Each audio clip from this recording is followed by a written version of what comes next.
Hey, so we're back again with a video. I guess it's been a while since I last made really anything to put up on here. I kind of just got like a little bit bored of doing my weekly training, and I felt like there wasn't going to be something that was always consistently interesting. And so, in the interest of like actually trying to provide content that's valuable to someone, I'm just going to talk a little bit today about the benefits of just really making your training unique for you. So while I'm saying this, I'm just going to put up like some of my training in the background. On the whole, everything's been going really, really well. I stopped working with my coach. I decided that it was just in my best interest to start pursuing stuff by myself and really just work on my own programming.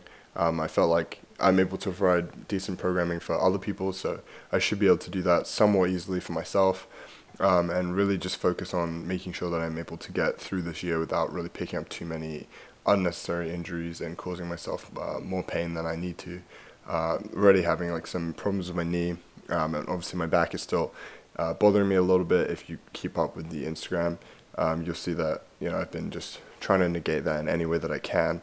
And so one of the best things that I've kind of been taking into my training is using RPE and obviously having a high level of skill acquisition while just trying to keep fatigue and the potential for injury pretty low.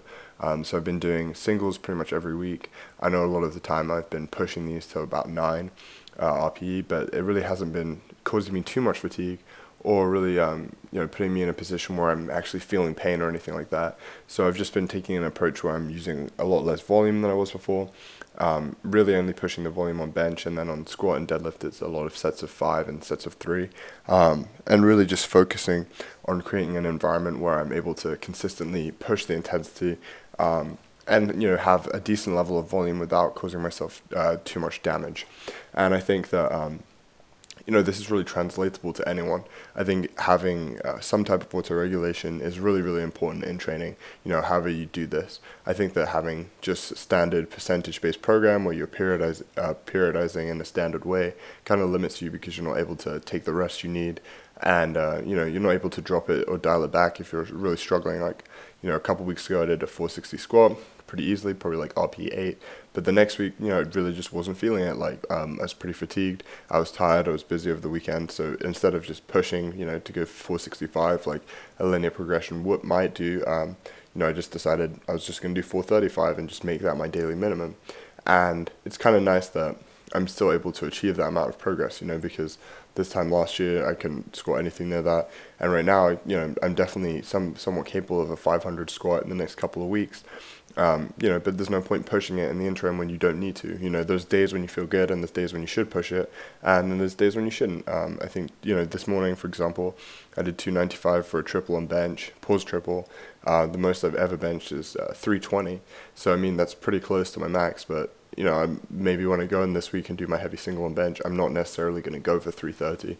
I'm going to go for what I feel like I'm capable of and make sure that I'm allowing myself to have the recovery that I need and really not push it until I get to a point where I'm wanting to max, which will be in the next couple of weeks. So I'll go on to talk a little bit more about kind of my plans for the year. So I'm going to be competing again in April, so in about 10 weeks' time. It gives me some more time to like lead up into creating, I guess, a program that's going to allow me to peak effectively. My initial thought was I just was going to train through this meet because it's not sanctioned, it's just at my university, and it's just kind of, more for fun than anything. Like, there's pretty good prizes, but it doesn't necessarily ensure like my position in a nationals meet or anything like that. And so I'm kind of getting to the point where meets that don't have any necessary benefit on, they're really not that much like worth doing. But I think if I'm going to do a competition, like, I might as well enjoy it. Like, I might as well train for it. I might as well see what I'm capable of. The only drawback with this competition is it's going to be using a deadlift bar, I think. Or most likely it will be. And so, like, the main disadvantage is I've never trained with a deadlift bar. I really don't have one available to me. So I'm probably going to just be going in to that warm-up dry kind of with the deadlift bar and just seeing how that affects me. But it also like won't let me kind of test where my true max is. So that's why I felt like it was really important to like do a flat out test in the next couple of weeks so I can see where I'm at. And then just kind of take that into consideration, see what numbers I put up at the meet, and then really just basically adjust my progression based on that, see where I'm at, see what I feel like, and then I'll be able to plan my training going into the meet that I'll be doing in August, which is the I think Southeastern Regionals. It's in Orlando, so that gives me like a good amount of time to prepare for that. The only drawback being that nationals is like 6 or 7 weeks preceding that, so I won't have like time to really get back into a developmental block or anything like that. I kind of just have to go from a peak straight into another one, or at least just, or maybe like take, you know, a couple weeks to deload and just build, and then go straight back into a shorter peak maybe.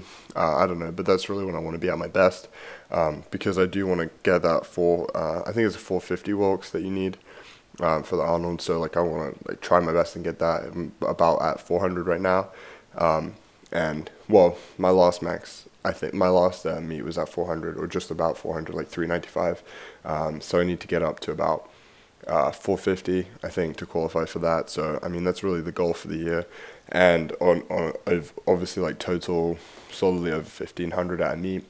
That would be good. I'm at 1400-ish right now. We'll see when I compete next, but I'm hoping to get about 1460 at my next meet, and then hopefully in August like a little bit more, and then just build like that. You know, I'm still getting those like intermediate gains, so hopefully I'll continue to progress like that, and then I'll get to a point where I'm, you know, actually it's maybe a little bit more challenging to progress, but we'll see how that goes, and I'll just have to adjust things when I get to that. But right now, like, I'm just keeping the volume pretty low and just trying to work on improving my technique as much as I can, and just getting as strong as I can, and preventing like any injuries in any ways that I can. So, you know, I really just wanted to make this video to kind of share that experience, and also just talk a little bit about auto-regulation, because I think that's something that people don't use enough, especially when they're just getting into powerlifting. If that's something that, you know, anyone finds interesting, feel free to like shoot me an email. I'll definitely like write an article about it as well, so that should be up on our website for you to read if you're interested. If you're interested in coaching as well, like definitely shoot me an email or go on the website. There's some, you know, we have some great resources. We also have some free programs up there if you're interested in that as well, so definitely check it out if you can, and hopefully I'll try and continue to release some more frequent content. So I hope you enjoyed this video, and I will see you in the next one.